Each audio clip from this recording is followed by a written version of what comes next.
I have a mini book haul here for you today. We are borderline 1850s maxing with some of these classics. So let's just get right into it. I'm really excited about these.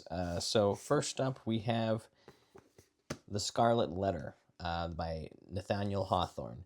Again, never read this. Just never crossed my radar. I know of it. It's about a woman who's forced to wear a scarlet letter, A for adulterer, because she gets roped into that during the 17th century Puritan New England. Book was written in 1850, so I'm very enthused to read this.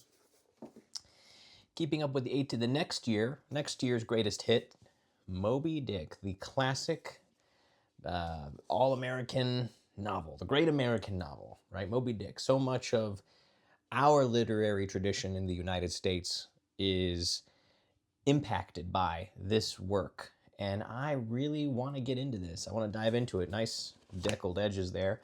Primarily surrounds the theme of adventure, purpose, drive, ambition. A guy sits on the journey with Captain Ahab. I mean, one of the most famous lines of literature, if not the most famous line of literature, Call Me Ahab, the beginning opening of this book. And finally, we're going back to the 20th century, 1955, Independent People by Halldor Laxness. Now, funny story, I didn't remember this book. I actually saw this, there was an interview with Cillian Murphy that happened where he referenced this book as having read it, and I looked it up, and I recognized this cover. So this book is still likely on the rage in Iceland, because I don't know if they have many authors from Iceland. This is from Iceland, obviously. It's a funny story because I went with my dad to Ireland on a trip, and we stopped in Iceland for a day.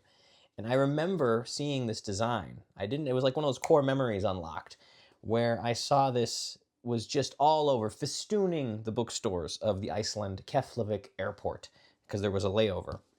So that was over 8 years ago. And I remembered it, and I thought about it, and I was like, this would be cool to read. I remember seeing it in the bookstore then. I didn't really think much of it. I thought that was interesting, but we had to move on to our next destination. But I want to give this a go. I'm really excited to read this. This is about a guy who's trying to assert his independence, owning some land, his complicated relationship, I believe, with his daughter, and kind of like a family drama, I guess. I don't know. The back didn't really describe much, but that is the haul. I don't know which one should I start with first. Maybe Moby Dick. But have you read any of these?